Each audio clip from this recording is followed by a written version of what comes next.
Chers amis, bonjour. Nous sommes toujours dans notre série Qui est Dieu? Dans l'épisode précédent, le mystère de la Trinité, souvenez-vous, nous avions dit que Dieu c'est trois personnes distinctes, Elohim, formant une unité indissociable et indivisible, au sein de laquelle règne l'amour parfait, à cause duquel Dieu a créé le monde en 3 dimensions, et chaque dimension étant en elle-même en 3 dimensions.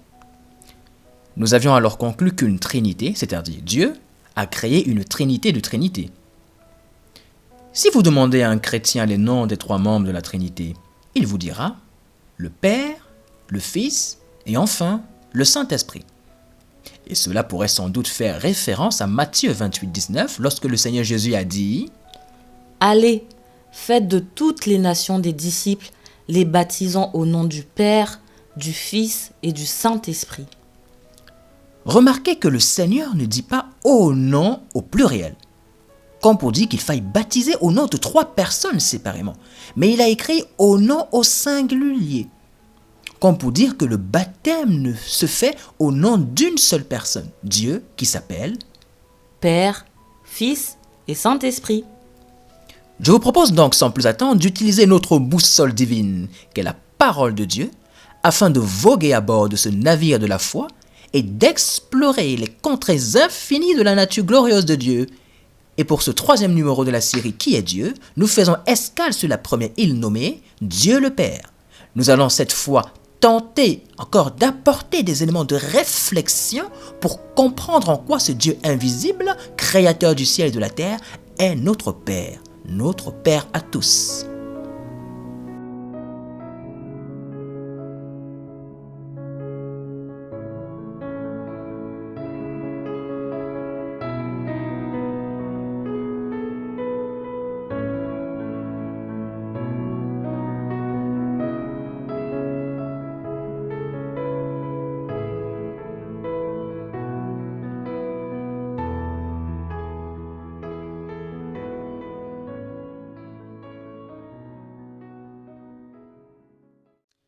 Oui.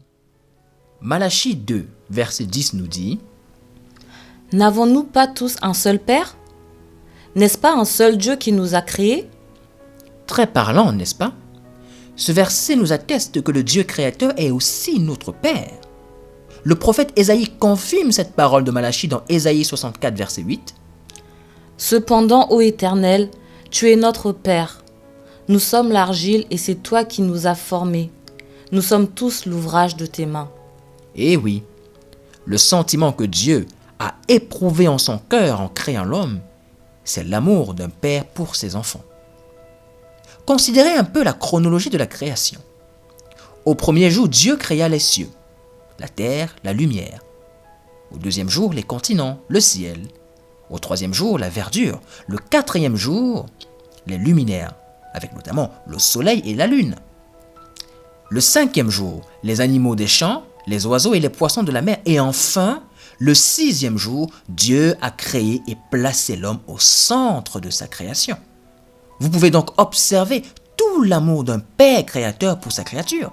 Tel un père qui prépare la chambre, le berceau de son futur enfant, toute la création avait été assujettie à l'homme, comme il est écrit « Soyez féconds, multipliez et remplissez la terre, et la sujettissez.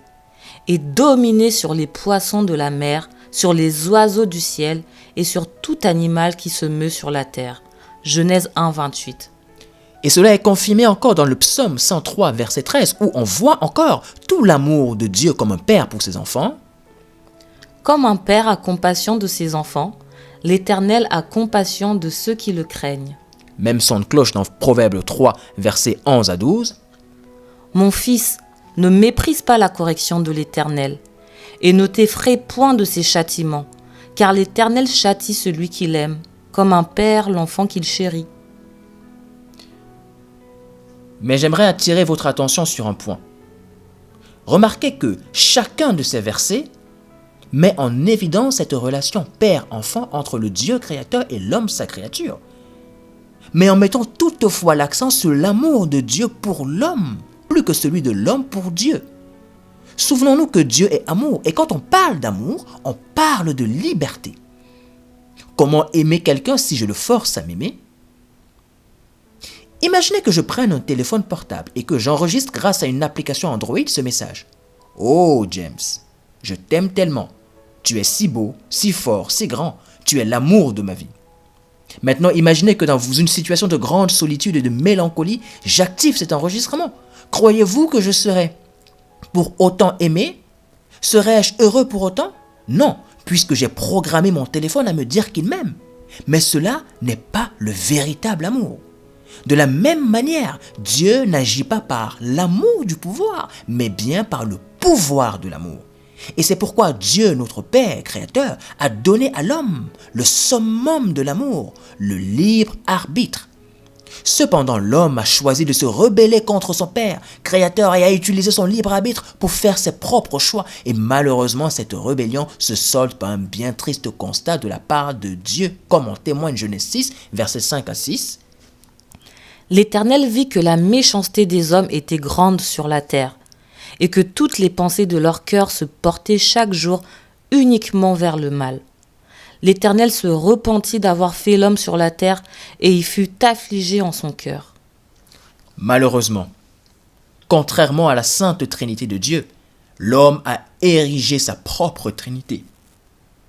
Le je me moi, prenant racine dans l'orgueil, l'égocentrisme, chose à cause de laquelle l'homme est devenu autodestructeur. Et cela afflige profondément Dieu, comme un père peut être affligé de voir son enfant souffrir. Pourtant, la volonté de Dieu est tout autre, nous révèle Jérémie 29, 11. « Car je connais les projets que j'ai formés sur vous, dit l'Éternel, projets de paix et non de malheur, afin de vous donner un avenir et de l'espérance. » Quel contraste, n'est-ce pas, entre ce que Dieu veut, c'est-à-dire le bonheur, la joie, et ce que l'homme désire, l'indépendance, la destruction, la guerre, la violence.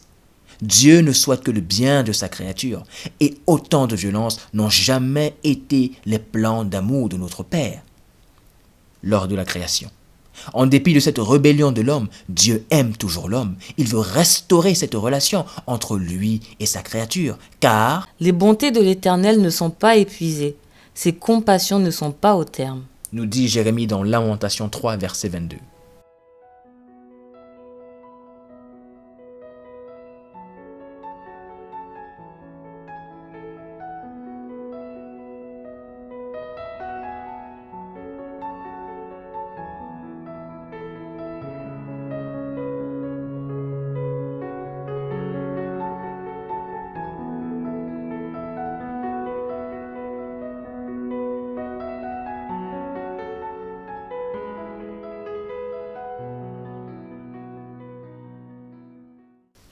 Chers auditeurs, la relation qui existe entre Dieu et l'homme n'est finalement qu'une relation unilatérale de Dieu vers l'homme.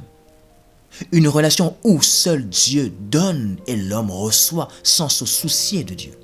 En d'autres termes, donne-nous de quoi nous nourrir, la santé, la vie, le soleil, et c'est tout.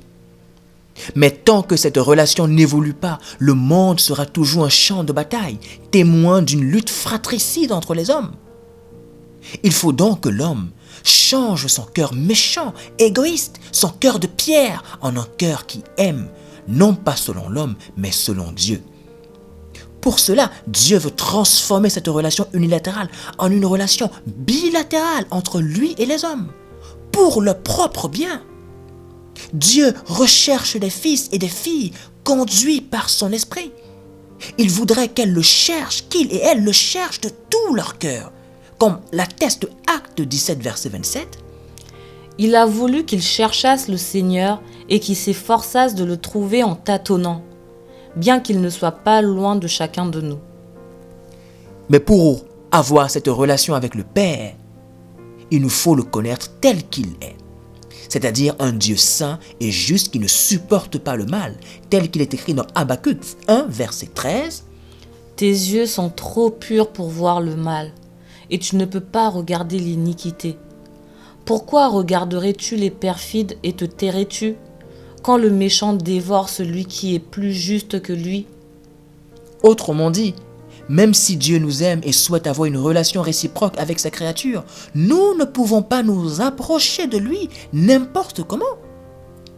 Mais si tous ont péché et sont privés de la gloire de Dieu, le Père, comment faire donc pour nous rapprocher, pour nous approcher de ce Dieu saint qui ne supporte pas le péché?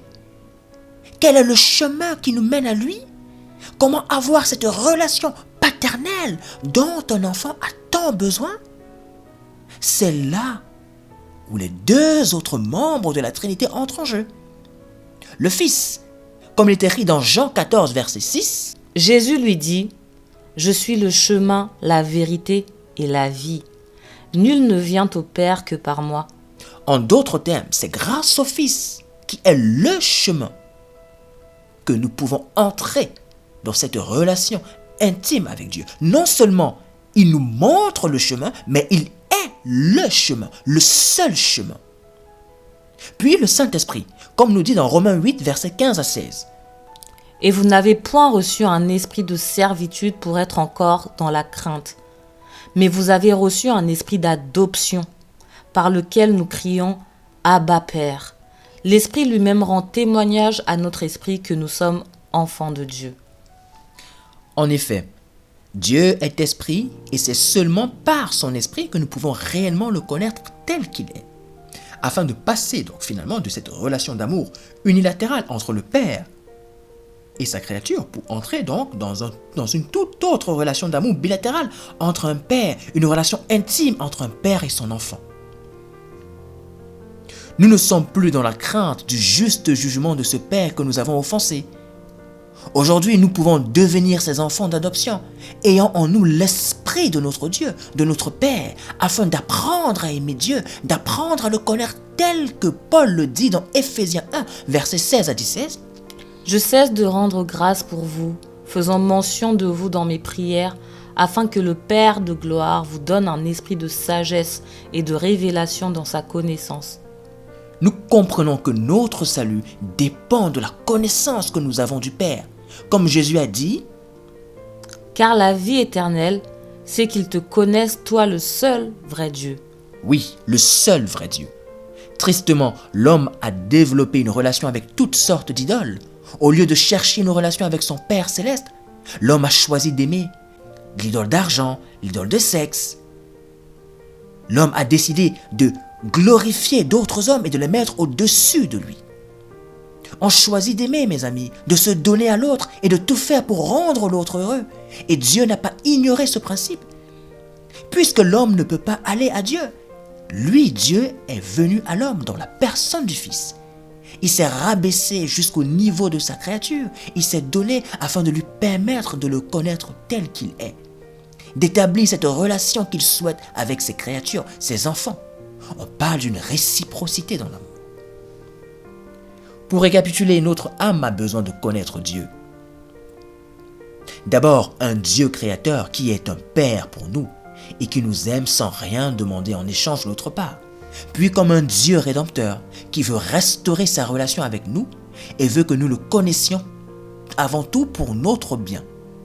Car en dehors de notre Dieu et Père, nous sommes voués à la perdition. Pour cela, Dieu le Fils vient et il est le chemin qui nous mène au Père. Par nos yeux, notre intelligence, nous connaissons que Dieu nous a créés. Mais par l'Esprit de Dieu, nous connaissons ce Dieu qui nous a créés tel qu'il est.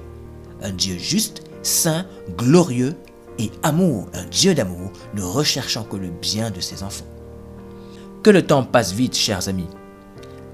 Rassurez-vous, la prochaine fois, nous aborderons le passionnant sujet du Fils. Que Dieu vous bénisse et qu'il vous garde. À très bientôt.